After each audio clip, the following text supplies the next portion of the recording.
So what molecular test should be ordered for a patient with newly diagnosed non-small cell lung cancer? Well, it's worth noting that this patient was an ex-smoker, 30-pack years, so a relatively heavy smoker, and quit 10 years ago.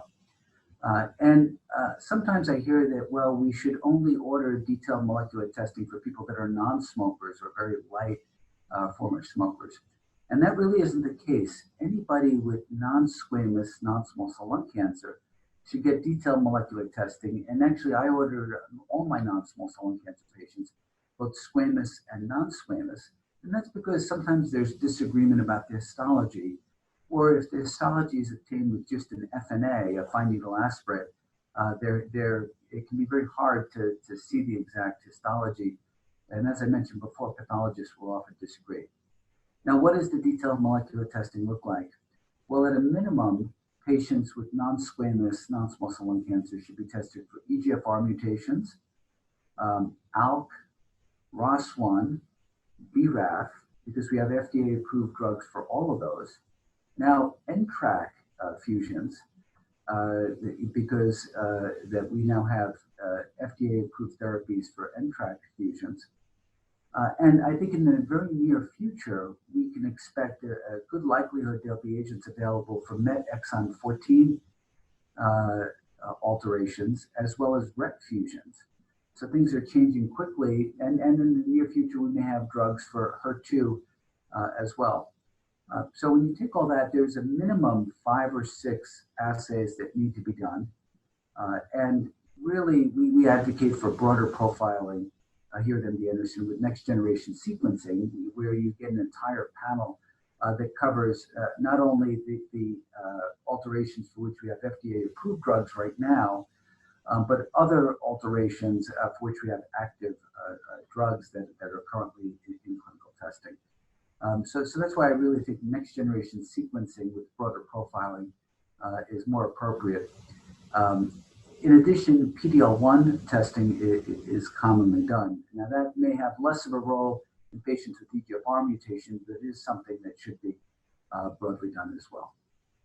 Now, a question arises when you have a patient there in the office. Do you start treatment right away and then change later if the results come in and suggest a new agent, or do you wait for the results to come? Unless the patient is really in extremis, unless they have something, for example, like an airway obstruction that's about to happen or really highly symptomatic, I try to wait until the molecular testing comes back and, of course, try to get it done as quickly as possible. The reason is, first of all, we recommend against starting immunotherapy up front before you know the results of this, because if somebody gets immunotherapy, there's some evidence that then with the TKI, like erlotinib or osimertinib, you may have a higher rate of pneumonitis down the road. Secondly, it's better not to start a therapy and then immediately stop it afterwards.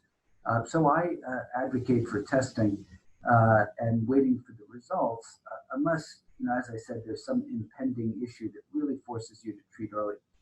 Now, practically speaking, in the clinic, what most often prompts doctors to get treatment started before the test results back are patient concerns or anxiety, the desire to get going quickly.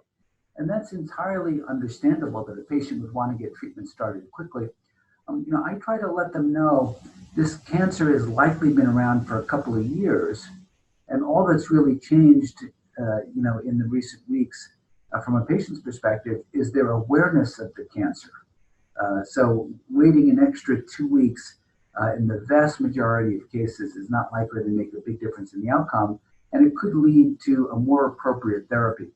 In general, we want to get patients on the right therapy in the first line setting and not be sending off test results and then starting chemotherapy or chemotherapy with immunotherapy and then changing it when the results come back. So when at all possible, I certainly advocate for waiting for test results to come back before starting therapy and explaining to patients that this is unlikely to make a difference given that the cancer has been around in most cases for years.